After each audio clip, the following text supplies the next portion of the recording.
you take some human cradle babe by fair dealing, and bring him up among yourselves on the far side of Cold Iron, as Oberon did in time past. Then you could make him a splendid fortune, and send him out into the world. Time past is past time, says Sir Huon. I doubt if we could do it. For one thing, the babe would have to be taken without wronging man, woman, or child. For another, he'd have to be born on the far side of Cold Iron, in the same house where no cold iron ever stood. And for yet the third, he'd have to be kept from cold iron all his days, till we let him find his fortune. No, it's not easy, he said, and he rode off, thinking. You see, Sir Huon had been a man once.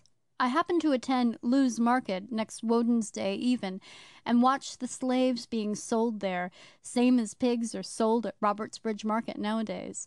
Only the pigs have rings in their noses, and the slaves had rings around their necks. What sort of rings? Said Dan. A ring of cold iron, 4 fingers wide, and a thumb thick, just like a quoit, but with a snap to it, for to snap round the slave's neck.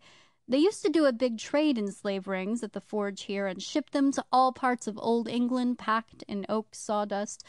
But as I was saying, there was a farmer out of the Weald who had bought a woman with a babe in her arms, and he didn't want any encumbrances to her driving his beasts home for him. Beast himself, said Una, and kicked her bare heel on the gate. So he blamed the auctioneer. It's none of my baby, the wench puts in. I took it off a woman in our gang who died on Terrible Down yesterday. I'll take it off to the church then, says the farmer. Mother Church'll make a monk of it, and we'll step along home. It was dusk then. He slipped down to St. Pancras' church and laid the babe at the cold chapel door. I breathed on the neck of his stooping neck, and I've heard he never could be warm at any fire afterwards. I should have been surprised if he could. Then I whipped up the babe and came flying home here like a bat to his belfry.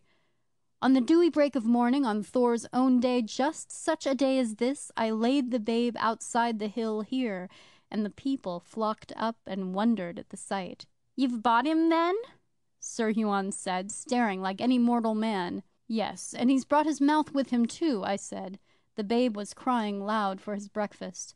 What is he? Says Sir Huon, when the womenfolk had drawn him under to feed him. Full moon and morning star may know, I says. I don't. By what I could make out of him in the moonlight, he's without brand or blemish.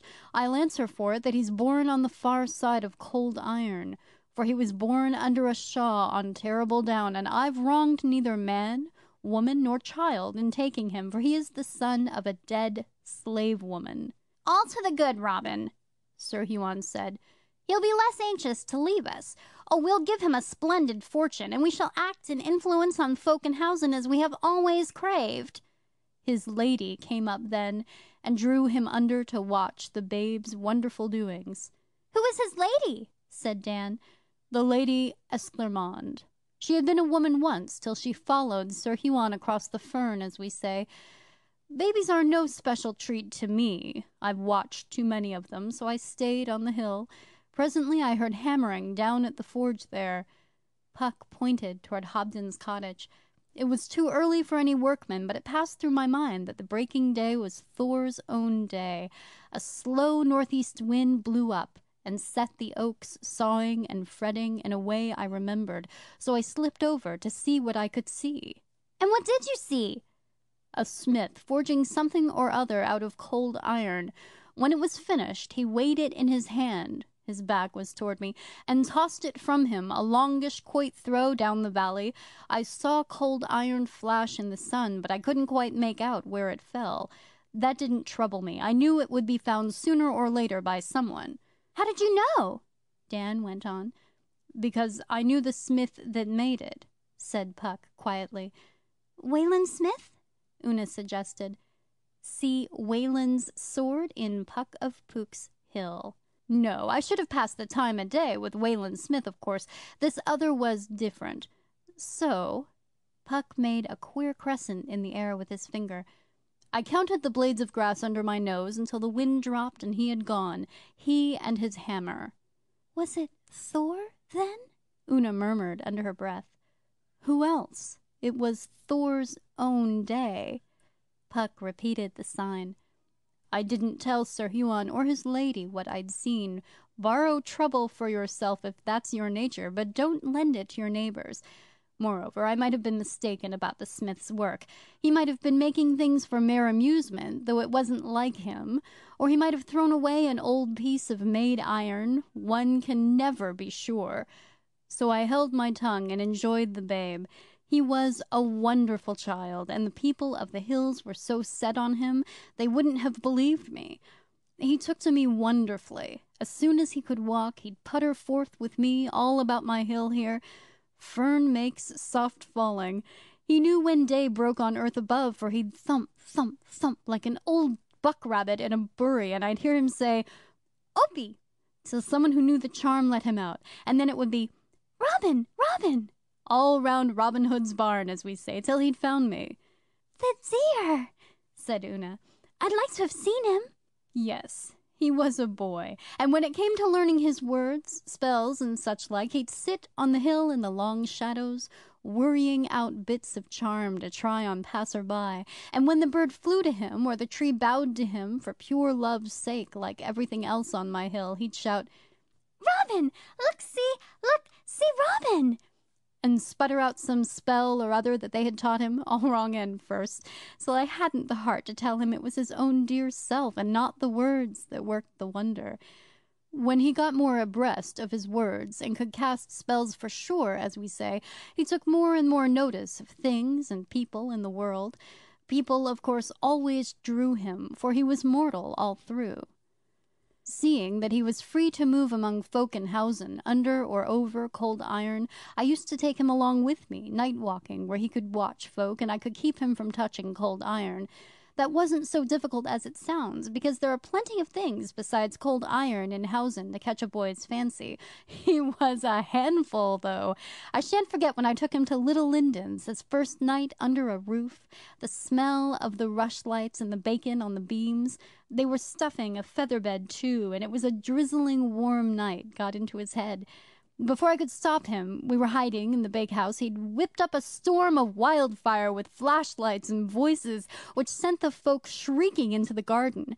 And a girl overset a hive there, and, of course, he didn't know, till then, such things could touch him. He got badly stung and came home with his face looking like kidney potatoes. You can imagine how angry Sir Huon and Lady Esclarmonde were with poor Robin. They said the boy was never to be trusted with me night-walking any more, and he took about as much notice of their order as he did of the bee-stings. Night after night, as soon as it was dark, I'd pick up his whistle in the wet fern, and off we'd flit together among folk in Hausen till break of day, he asking questions, and I answering according to my knowledge. Then we fell into mischief again. Puck shook till the gate rattled. We came across a man up at Brightling who was beating his wife with a bat in the garden. I was just going to toss the man over his own woodlump when the boy jumped the hedge and ran at him. Of course, the woman took her husband's part, and while the man beat him, the woman scratted his face. It wasn't until I danced among the cabbages like Brightling beacon all ablaze that they gave up and ran indoors. The boy's fine green and gold clothes were torn all to pieces, and he had been welted in 20 places with the man's bat, and scratted by the woman's nails to pieces. He looked like a Robertsbridge hopper on a Monday morning.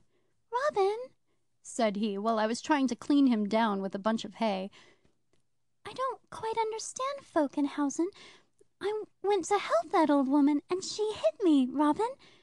"What else did you expect?" I said. "That was the one time when you might have worked one of your charms instead of running into 3 times your weight." "I didn't think," he says. "But I caught the man one on the head that was as good as any charm. Did you see it work, Robin?" "Mind your nose," I said. "Bleed it on a dock leaf, not your sleeve, for pity's sake." I knew what Lady Esclarmonde would say. He didn't care. He was as happy as a gypsy with a stolen pony, and the front part of his gold coat, all blood and grass stains, looked like ancient sacrifices. Of course, the people of the hills laid the blame on me. The boy could do nothing wrong in their eyes. "You are bringing him up to act an influence on folk in Hausen when you're ready to let him go," I said. "Now he's begun to do it, why do you cry shame on me? That's no shame. It's his nature, drawing him to his kind." "But we don't want him to begin that way," the Lady Esclarmonde